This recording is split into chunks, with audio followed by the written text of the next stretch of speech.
Hey guys, welcome to episode 10 of Pink Floyd Guitar Tips and Videos. Hey guys, welcome to pinkfloyd-guitar.com and welcome to Pink Floyd Guitar Tips and Videos episode 10.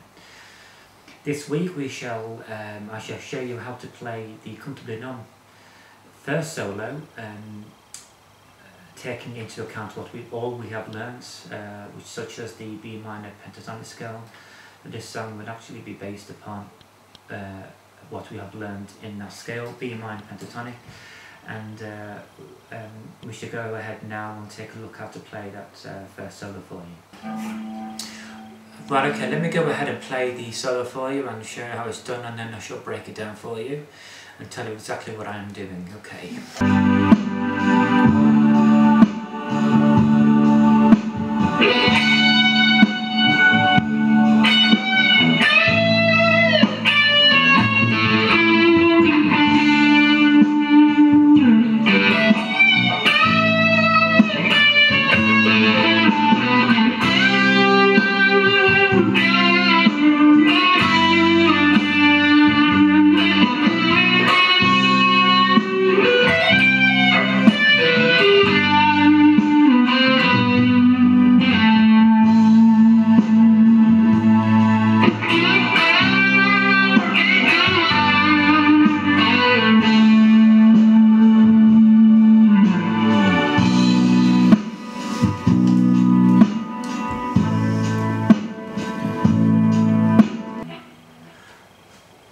Right, okay then, that was the first solo of Comfortably Numb. It is in the key of B minor, using the pentatonic scale, so B minor pentatonic, as we have explained in the previous weeks. First of all, what we're doing here, we're starting on the... What we're doing is actually making use of a string rake here.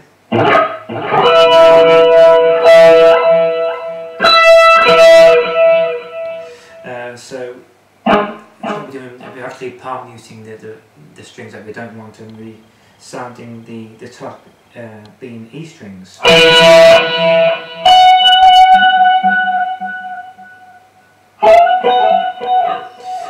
You can either do that, or you can either slide up.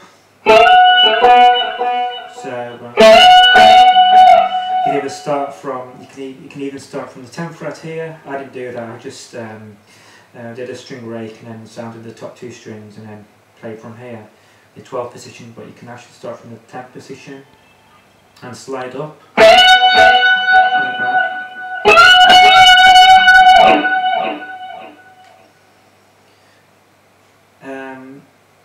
So after that you play the 10th, you always end up on the 14th fret.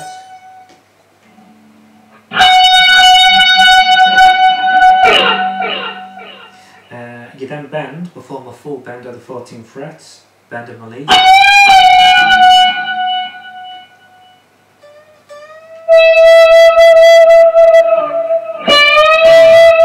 Then you perform a full bend on the 15th fret on the B string, followed by some vibrato at the end of that bend. So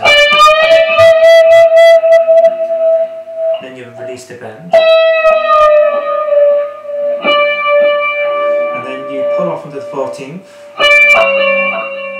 you play the 14th again, and then down to the G string, then hit the D string, then you end up on the 12th fret.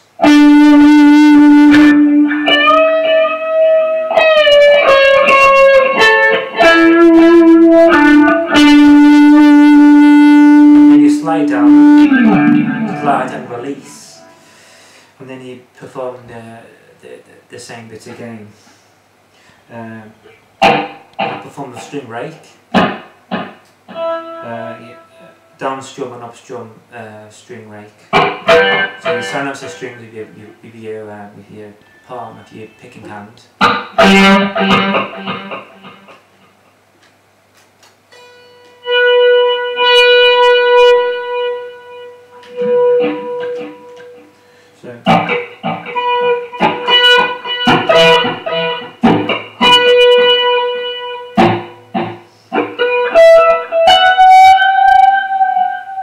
And then what you do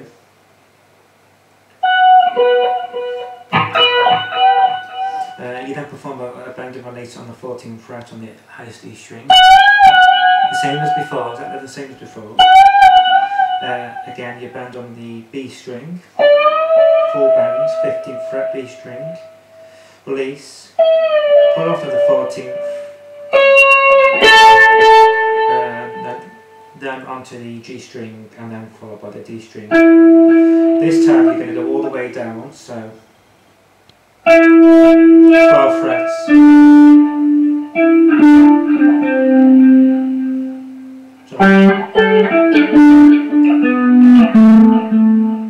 So 12 frets, 9 frets, 7 frets, all on the D string. So.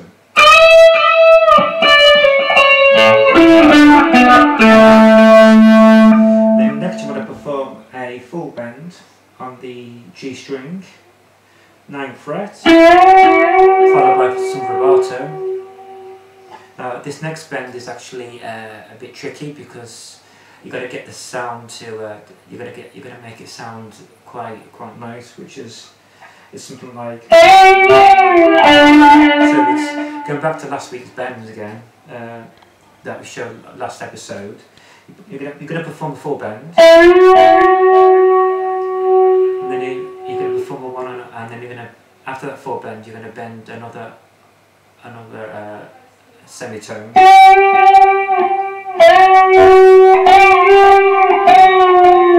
You're gonna bend, full bend. Release for the, and you're gonna release that bend slightly. You hear that? And then you're going to bend right up again, so it matches a tone and a half.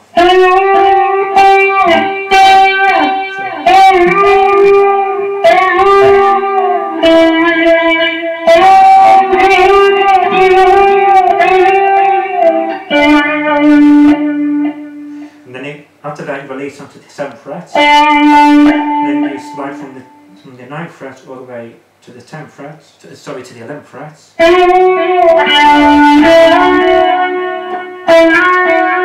you pull off onto the 9th fret. You slide down to the 7th, followed by some vibrato. So,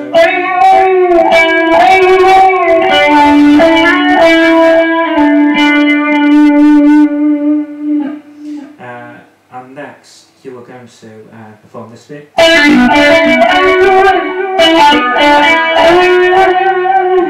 So what I'm doing here is I'm pulling off from the 9th. I'm going to perform this bit quite quickly. I'm pulling off the 9th onto the 7th.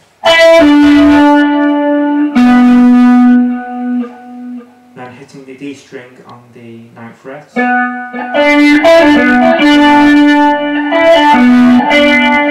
And then playing the G string on the 7th fret. Hammering on to the 9th. Sliding up to the 11th.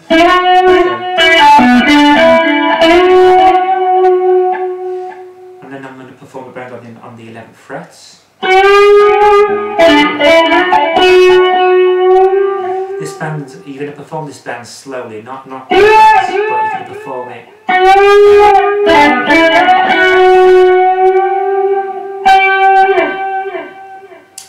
This bend is actually a half bend. It's not a full bend. You don't want it to sound like this. You want it to sound like this. And you're going to perform this bend quite intricately and quite slowly. So practice that. Should sound like this. This note here, this 12th fret.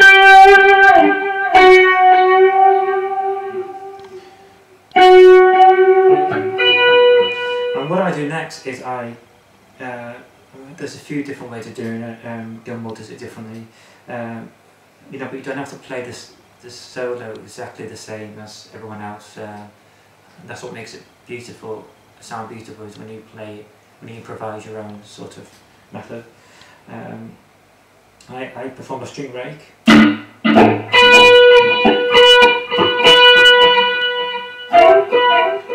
Or you could even do this. You could either just slide up. You can either perform a string rake on the D, G and B strings. Sorry, the G, B and E strings. So you could even do.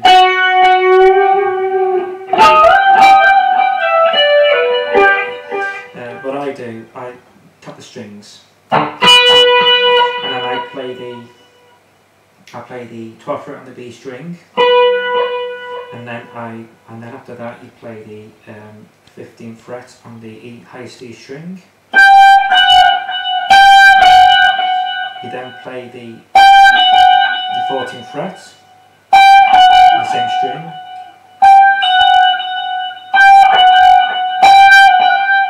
And then you play followed by the 15th fret on the B string. You pull off onto the 12th fret, and then you play you go down the strings by then landing on the G string, followed by the D string. So G and D. You go. Let's go over that again. You're playing the highest D string, 15th fret.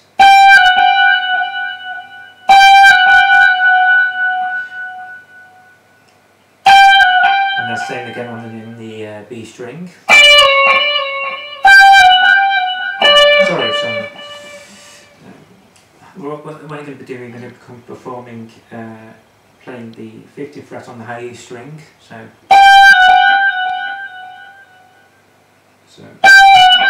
and then the B string, 15th fret, pulling off onto the 12th fret. Then you're going to, and then you're going to descend down the strings, G, followed by the D.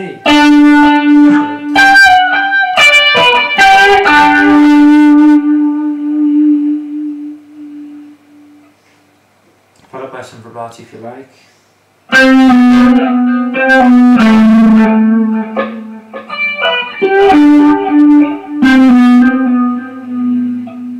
Then after that you're going to be on the 10th fret on the D string, pull off onto the 9th fret. And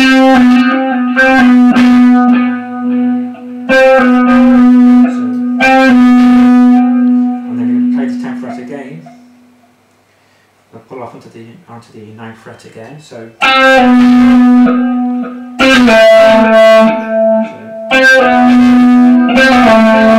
landing on the 7th fret.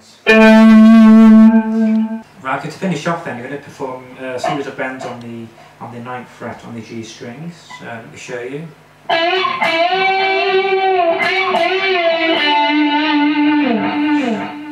So basically you're going to perform about 4 bends. So 1, 4. You're going to perform a 4 bend first,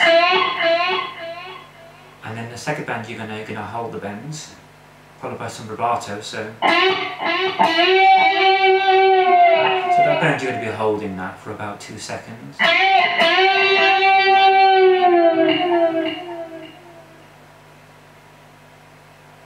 And then you're going to perform another 2 quick bends.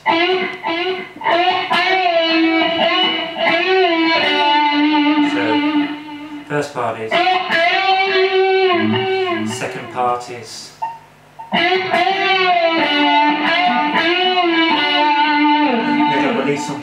release down onto the 7th fret, followed by some vibrato. And next you're going to, on the D string, you're going to slide up from the 7th fret to the 9th fret. So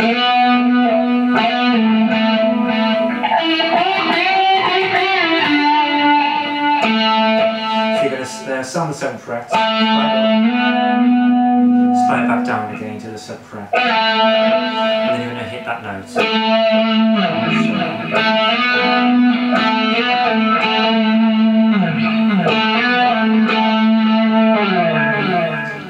And I hope you enjoyed that solo, and be mindful of the B minor pentatonic scale, which I covered last week or a few weeks ago.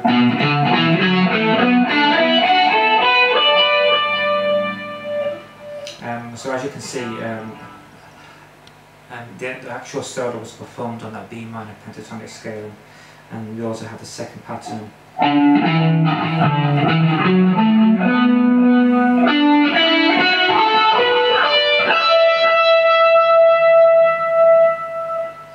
the third pattern, if you wanted to know it, goes like this.